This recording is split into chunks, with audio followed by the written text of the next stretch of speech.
This set has been refinished not just once and not even twice. Hi everybody, welcome to its third makeover. This is how this set looked after the first makeover. I wasn't really happy about it because initially I planned something else. So after having it listed for about 2 months, I decided to refinish it again. Here we go. Totally different look and I actually love it. I added additional nightstand to make a pair and again it didn't sell. I had lots of requests about the nightstands but nobody wanted the dresser. And I kinda get it. It's a tall boy, just 4 drawers, not a lot of storage, and it would probably fit better in the kids' room. 2 more months, no hits, and I decided to do something totally different. First of all, some people asked me if I can do black nightstands, so here we go. I refinished the nightstands separately and I painted them black. And for the dresser, I had in mind something not what I usually do. Honestly, I don't think I have my own style of refinishing, like recognizable. I like experimenting so bad and I can be consistent. But still, this idea was way far from any of my previous makeover, which made it even more exciting. Once I removed the legs, I scuff sanded the body of the dresser.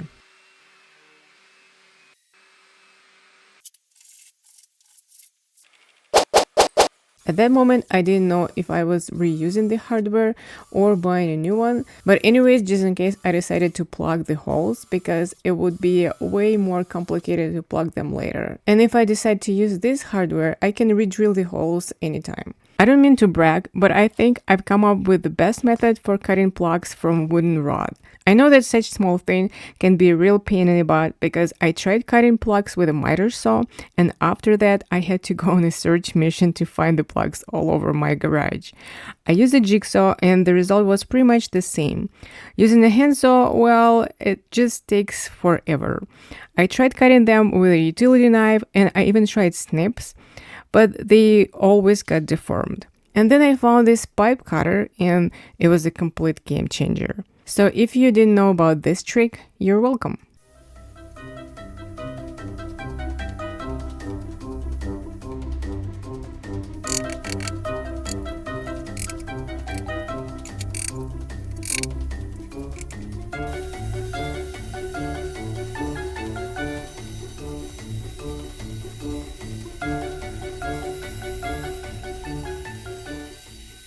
When I was done with sanding, I wiped all the surfaces with a towel soaked in alcohol. In this case, alcohol acts as a dust remover and a degreaser. The piece was already prepped pretty well, I know that for sure because I did it. But I was going back to the lighter color, so I needed to prime.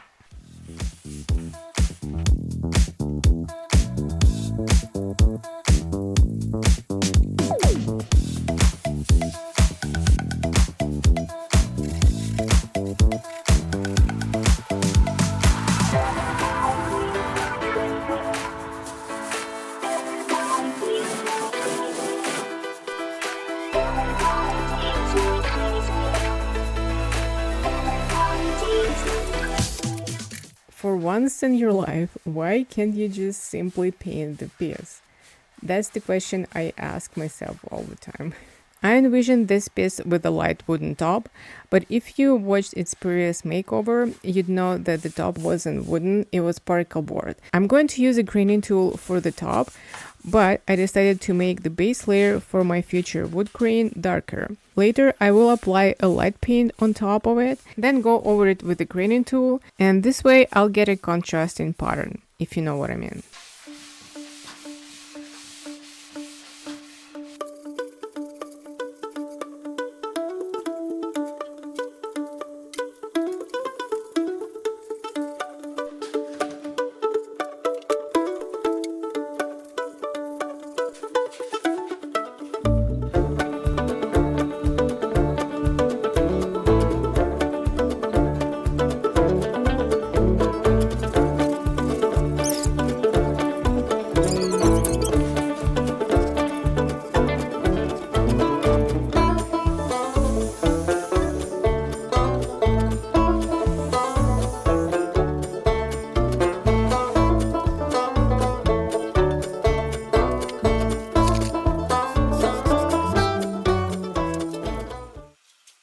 I generated with an AI and printed out this beautiful picture, and I'm going to transfer it on the drawer fronts. I know there's a whole bunch of stuff for decorating out there, including furniture transfers or decoupage paper, and trust me, I have a lot of experience in crafting. I did a lot of decoupage and picture transferring, not on the furniture, on the smaller stuff like trinket boxes or vases. First of all, I have troubles finding large format of decoupage pictures or decoupage paper or rice paper or whatever.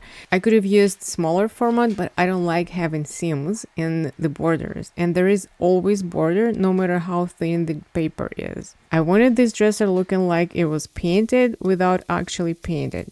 Oh well, anyway, I had the same problem. I couldn't print out the larger format of the paper in our local print shop. So what I did, I used Photoshop and I cut this picture into the smaller ones. I cut it to the letter size of paper and I sent it to our local print shop to print it out for me using a laser printer. The plan was to print them out and then put those pieces together like a puzzle. Well, in the end, everything still went off track. At the printing house, they messed up, and instead of printing my image on the letter size paper, they printed them on A4. I didn't notice that because at the first glance, those pieces were looking fine, but when I actually started putting it together, it turned out that the edges were underprinted because A4 is slightly narrower than letter size, and they didn't fit together perfectly to form one big picture. I could have went back and asked them to reprint the picture, and I probably should have, but I decided to work with what I had. I cut the image to fit the size of my drawer fronts, and then I applied the paint to both, to the drawer front first and then to the picture. And if you're watching this right now and thinking, what the heck is she doing? Don't worry, everything's okay, that's the plan. I applied paint to the printed side of the paper, yes, that's right. And then while the paint was still wet, I put the paper on the drawer front, paint to paint. In this way, the top layer of the paper will fuse with the paint, if that makes sense, and we will get rid of all the excess later. I repeated it to all 4 drawers and I left them to dry over the night. Almost forgot, very important moment, when you connect those two together, you gotta make sure that there is no air bubbles in there. Next morning, first, I applied some paint to the top of the dresser, and in exact that moment, I realized that it would be too much. Too much to have a wooden top and this beautiful design on the drawers. I didn't even want to keep this wood grain under the paint. I didn't want any 3D effect because it just didn't look right. So I left the paint to dry, and meanwhile I started dealing with the drawers. I sprayed the paper with some water, let it to soak in a little bit, and then started peeling the paper off. And this process turned out to be meditative, at least for me. Even though I wasn't sure which would happen first. I would remove all the paper, or I end up with no fingerprints. Okay, I'm just kidding, it wasn't too bad. And yes, I tried other things for peeling. No, nothing works. The only way to remove the paper evenly is with your fingers or using your whole palm.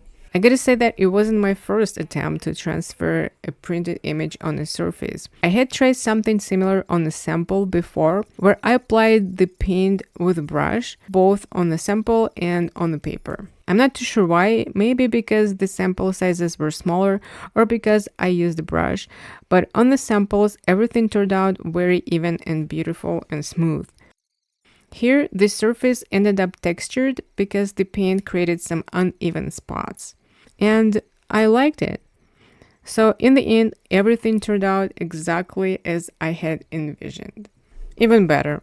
Well, except for the fact that the seams were still visible. I sanded the seams first and then I just painted over them.